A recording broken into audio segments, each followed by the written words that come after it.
ये जितना ज़्यादा सनातन धर्म को ये इंडिया अलायंस वाले टारगेट करेंगे, मेरे सनातनी भाई बहन उतना ज़्यादा एक मुट्ठी बनेंगे।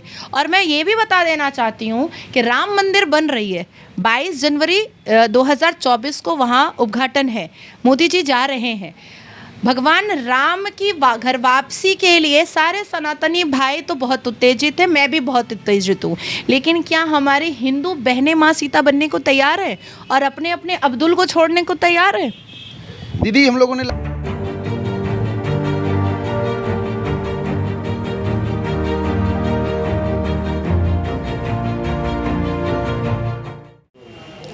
जय हिंद। बिहार की राजनीति ना हमेशा चर्चा में बनी रहती है।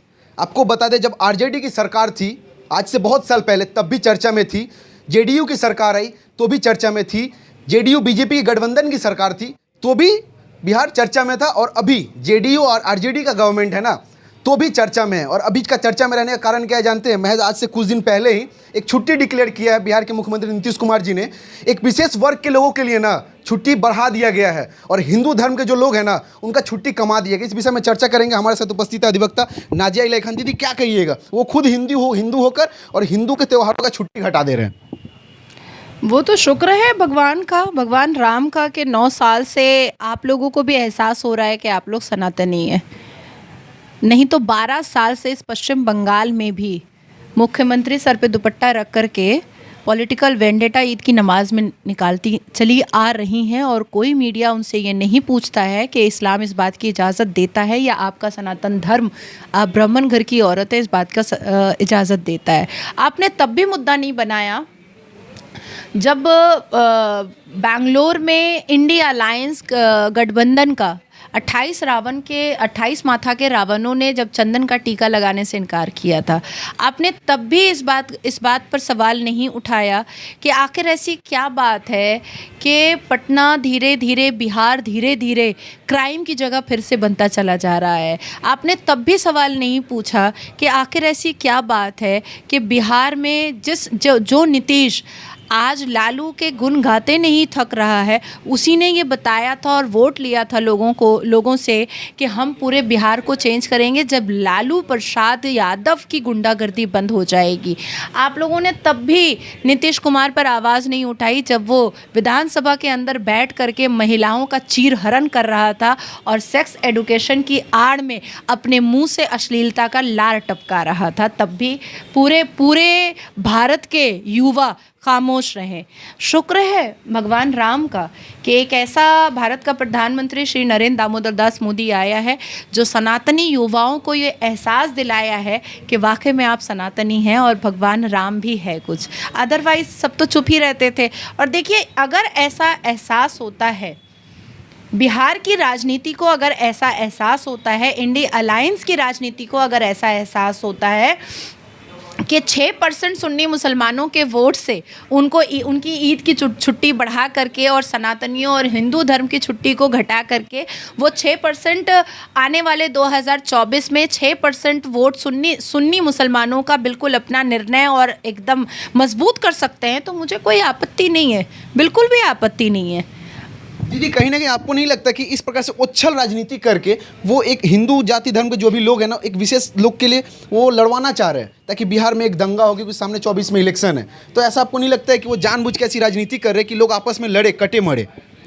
देखिए, दंगा हो जहाँ जहाँ तेलंगाना बोलिए और जहाँ जहाँ केरला बोलिए, ये आज से नहीं, जब से मोदी जी की सरकार आई है, जब से भारतीय जनता पार्टी केंद्र सरकार में है, तब से छुटपुस चूहा बिल्ली वाला खेल जो है वो कांग्रेस करता चला आ रहा है। और भी विभिन्न पार्टियां हैं जो मोदी जी की विरोधिता करती हैं, वो चली आ रही हैं, वो कर रही हैं। अभी हालिया में हमने सुना बम फुट गया साउथ में, केरला में हमने सुना, लेकिन कितने इमीडिएट एनआईए की रिपोर्ट के जितनी टीम थी वहाँ पर पहुँच गई है।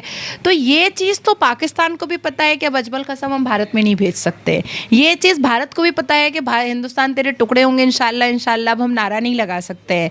तो ये जितने भी कोशिश कर लें, हमारी सुरक्षा एजेंसी से लेकर के एटीएस की टीम से लेकर के हमारे जितने भी ब्यूरोक्रेट हैं, हमारे जितने भी पुलिस ऑफिसर्स हैं, वो इतने ज़्यादा सेंट्रल एजेंसीज़ है वो इतने ज़्यादा सतर्क हो चुके हैं कि तुरंत चीरहरण और पोस्टमार्टम हो जाता है कि किसने किया और किसने नहीं किया। फिर भी मैं कहना चाहती हूँ कि हमें मुसलमानों के वोट का लालच नहीं है, मुसलमानों के वोट का लालच हमें नहीं है।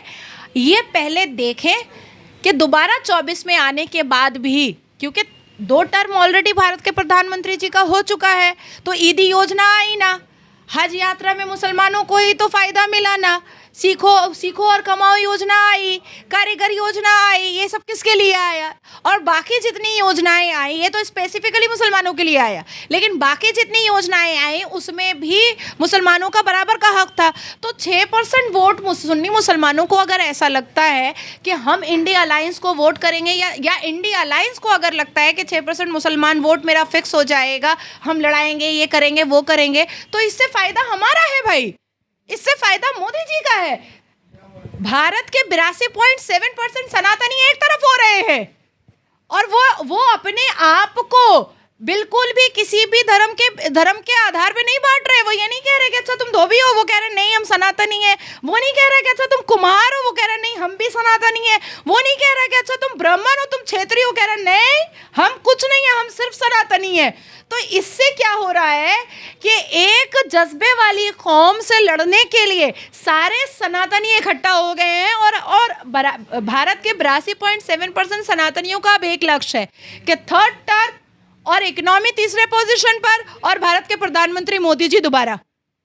हिंदू होकर हिंदू के ऊपर ही प्रहार करना कितना सही है? नीतीश कुमार हिंदू है, उनको पता है कौन कौन सा त्यौहार बिहार के लोगों के लिए महत्वपूर्ण होता है। जिगुतिया बहुत ही महत्वपूर्ण होता है, जन्माष्टमी बहुत ही महत्वपूर्ण होता है, तो उन सबको छुट्टी काटना उनके लिए मुश्किल नहीं होगा? वो भी तो हिंदू धर्म से ही आते हैं।